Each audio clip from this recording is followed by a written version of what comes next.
Hello, you two.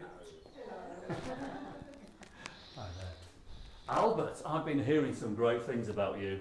Really? You look very surprised. Yes. Now, you make these wild and wacky and eccentric great lamps. I do. Let's have a look around at some of them and tell me why you make them and how it all came about. Well, I've been an electrical engineer for many, many years, but when I retired, I decided suddenly to adopt this as a hobby, Right. purely a hobby. Well, it doesn't look like a hobby to me. It keeps me very busy. Right.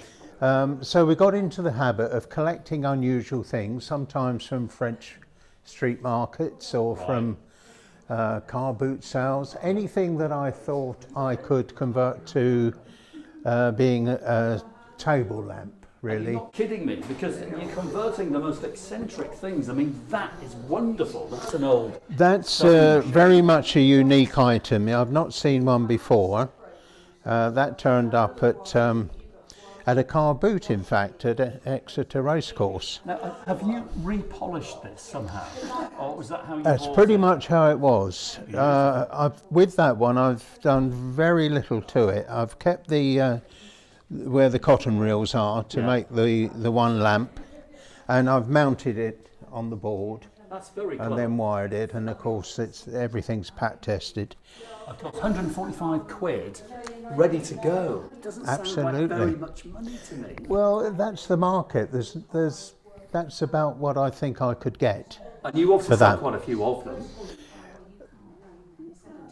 Well, 2 or 3 a sale, I would say. And an event like this, perhaps 2 or 3, okay, well, but no more than that. I did see one walk out the door. One did walk out the door, yes. So you've just been very modest.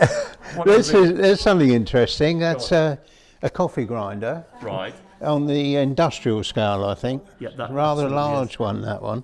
That is fantastic. And this is a French cooker, for a pressure cooker. So you will basically turn anything into a lamp. Yes, I will. It's got nice. Be very careful, because if he sees you, especially in those green trousers, he's going to turn you into he would be perfect for this. Little Bakelite handle, so that's attractive straight away. I love it. You're very eccentric, and I love eccentric people. Now, I also love musical instruments. I'm a musician, but I think I'm drawn to this area. Well, we've got 2 here. We've got, this was a skip find, a damaged guitar. Skip? Yes.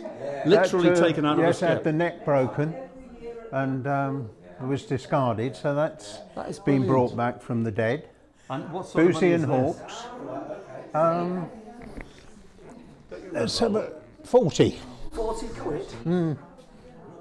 But this is a thing of beauty. Now this is a bit more expensive, 125. I like what you're doing with the bulb as well. It's a very kind of rock and jazz, in fact. Yeah, this is called a firework bulb.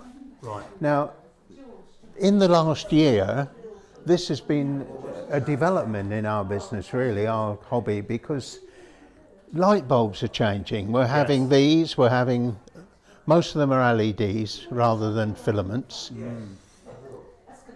So it just adds another dimension. If you'd come to look at our products 2 years ago, everything would have been a standard light bulb. So you're and now with the times, it's all Albert. changing. You're it's all moving with the times. How much is the electrified trombone? 125. 125. I think it's good value, Vince, don't you? Absolute bargain.